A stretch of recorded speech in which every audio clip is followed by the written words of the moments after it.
First మీరు government teacher అని విన్నానండి. Yeah I'm teacher. టీచర్ నుంచి ఈరోజు హోమ్ మినిస్టర్ వరకు సచ్ ఎ గ్రేట్ జర్నీ కదా నిజంగా.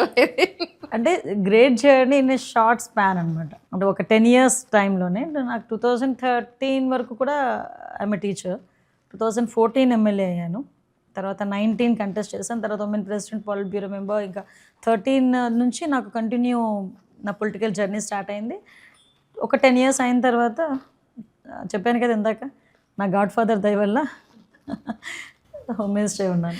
కానీ హానెస్ట్గా చెప్పండి, ఒక టీచర్గా మీ మనసుకు సంతృప్తి ఇచ్చిందా?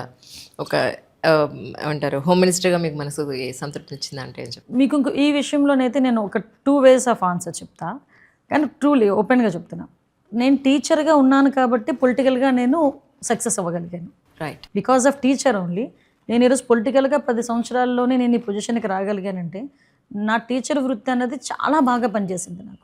అట్ ద సేమ్ టైం ఏంటంటే నాకు చిన్నప్పటి నుంచి కూడా పాలిటిక్స్ అంటే ఒక ప్యాషన్. లిటరల్లీ నేను టీచర్ కింద ఫస్ట్ టైం అపాయింట్మెంట్ లెటర్ తీసుకొని స్కూల్కి వెళ్ళి సిగ్నేచర్ చేస్తూ అయితే ఏడ్చా. ఎందుకంటే అప్పటికి నాకు 21-22 yearsకి నాకు జాబ్ వచ్చేసింది. అబ్బా 36 years చేయాలా ఈ ఉద్యోగం, లేదు ఇది కాదు నాకు కావాల్సింది, సంథింగ్ ఇంకొంచెం ముందుకు వెళ్ళాలని అప్పటికప్పుడు మళ్ళీ చదవడం మొదలుపెట్టాను. పీజీలు అంటే తొందరగా ప్రమోషన్స్ మీదనే బయటికి రావాలి, లేకపోతే నేను ఏదో ఒక సివిల్స్ ప్రిపేర్ అవ్వాలి, లేకపోతే పాలిటిక్స్. ఎస్, నేను ఫస్ట్ టైం కనుక పాలిటిక్స్లో నేను ఏదైనా ఇబ్బంది పడి ఉంటే 2014 టైంలో మా నాన్నగారికి మాట ఇచ్చొచ్చా. నాన్నగారు అయితే ఒప్పుకోలే.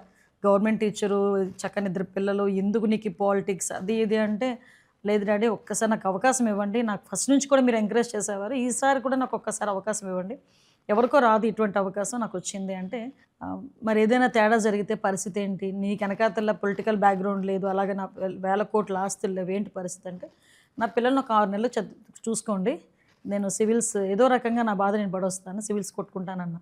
మీరు సివిల్స్ అచీవ్ చేసింటే నిజంగా ఫస్ట్ ఇంటర్వ్యూ నాదే అయ్యి ఉండేది.